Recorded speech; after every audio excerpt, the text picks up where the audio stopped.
الحمد للہ رب العالمین والصلاة والسلام علی خیر خلقہ سیدنا و مولانا محمد وآلہ واصحابہ اجمعین، اما بعد۔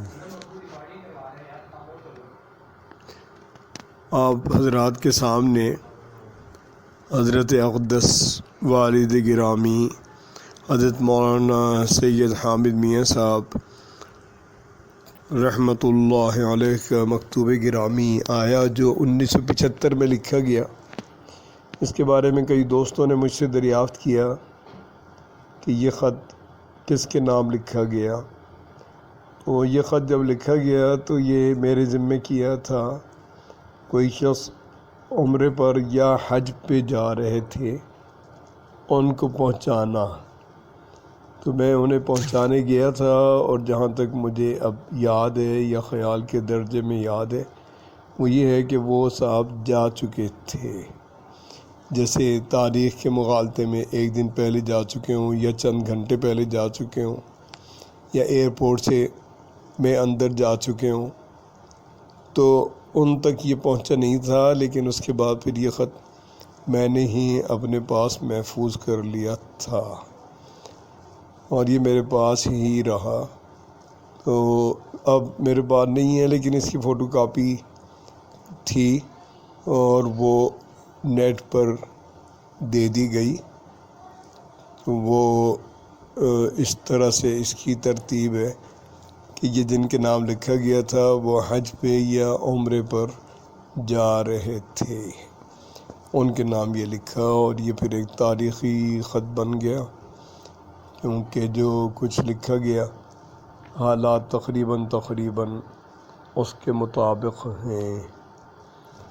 اور ایک بات ضمناً مجھے یاد آئی کہ ایک دن ایک شخص آئے ہوئے تھے، مولانا نور محمد برمی، یہ برما کے ہیں لیکن بنگلہ دیش اور برما کی سرحد پہ آباد ہیں۔ تو ان سے گفتگو ہوئی کہ آپ کا پیر خانہ کون ہے،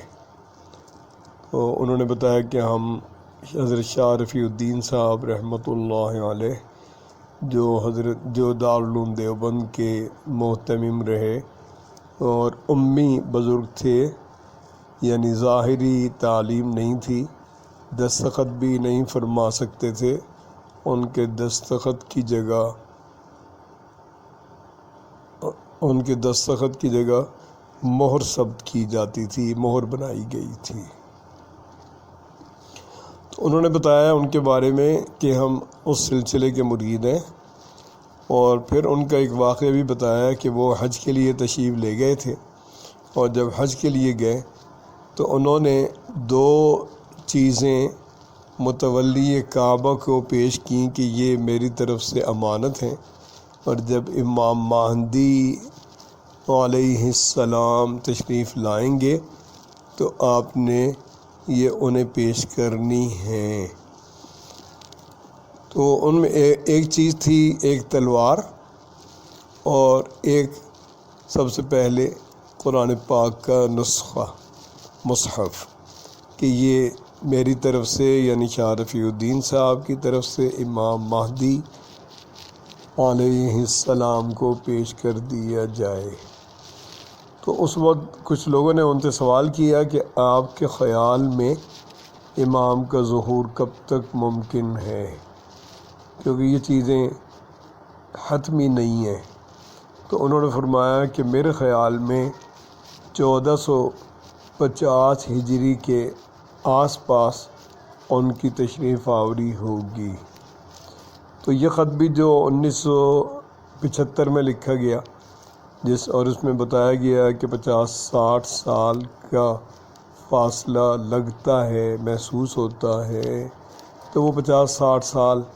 اور حضرت شاہ رفیع الدین صاحب کے 1450 ہجری،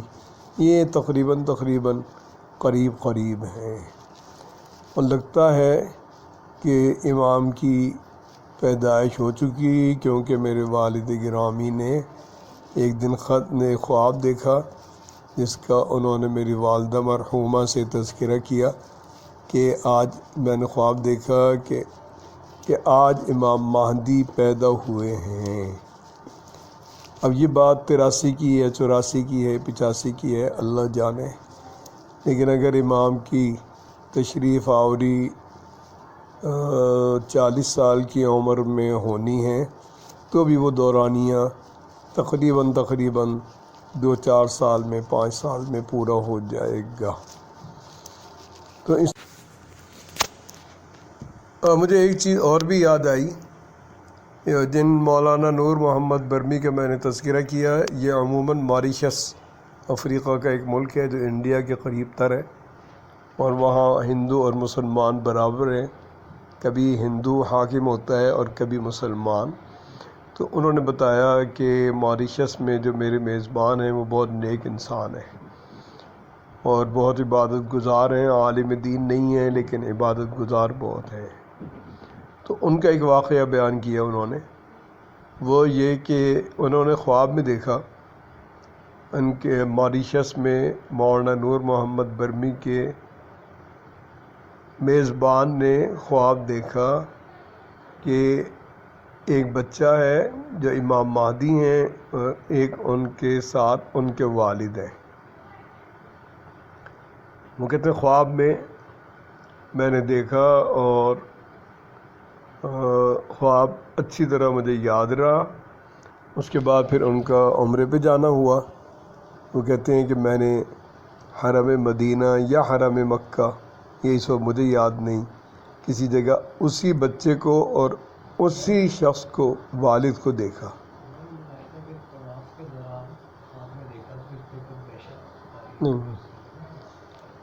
تو انہوں نے وہاں حرم شریف میں اسی بچے کو دیکھا اور ان کے والد کو دیکھا، اور دونوں کو جو خواب میں دیکھا تھا بعینی ہی ویسے ہی دیکھا۔ یہ دونوں ہی جگہ بیٹھے تھے۔ یہ مولانا نور محمد کے میزبان یہ بتاتے ہیں کہ میں نے چاہا کہ میں ان سے مصافحہ کروں، لیکن میں مصافحہ اس لیے نہیں کر سکا کہ وہاں اس قدر ایک ہیبت تھی کہ میں اس ہیبت کو برداشت نہیں کر سکا اور میں آگے نہیں بڑھ سکا، اور بہت قریبی وقت میں ہی وہ دونوں حضرات اٹھ کے چلے گئے۔ تو یہ سب چیزوں کی جب تطبیق کی تھی ہم نے، ایک حضرت شاہ رفیع الدین صاحب کا کشف، ایک اپنے والد گرامی کی تحریر جو آپ حضرات کے سامنے ہے، ایک مولانا نور محمد صاحب کی بات، اور ایک والد گرامی کا خواب جس میں انہوں نے دیکھا کہ آج امام مہدی کی پیدائش ہوئی ہے۔ تو ان سب کی تطبیق میں بھی جو وقت آ رہا ہے وہ اس خط کے مطابق ہی ہے، یعنی 2025 کے قریب یا 1450 کے قریب۔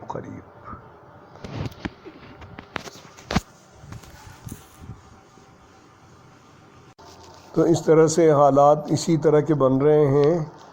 اور ان حالات میں جو سب سے ضروری چیز ہے وہ یہ ہے کہ ہر آدمی اپنی عبادت بڑھائے اور اپنی اصلاح پہ متوجہ ہو، نہ یہ کہ دوسرے کی طرف توجہ کرے کہ وہ کیا کر رہا ہے اور اس کا کیا حال ہے، یا میں اس کی اصلاح کروں۔ اس کی ضرورت نہیں ہے۔ اس وقت میں ہمیں ضرورت ہے کہ میں اپنی اصلاح کروں، اپنی عبادت بڑھاؤں، اپنے اللہ سے تعلق بڑھاؤں، محبت بڑھاؤں، اور اپنے اللہ کا کہنا مانوں۔ اور اللہ کا کہنا ماننا حضور اکرم صلی اللہ علیہ وسلم کا کہنا ماننا ہے، کیونکہ اللہ نے اپنا کہنا ماننے کا معیار یہی بتایا کہ تم میرے پیغمبر کی پیروی کرو، کیونکہ میرے پیغمبر میرے احکام پر چلنے کا میری طرف سے ایک معیار ہیں۔ اللہ تعالی ہم سب کو اچھی توفیق نصیب فرمائے۔ وصلی اللہ تعالی علی خیر خلقہ محمد وآلہ واصحابہ اجمعین برحمتہ۔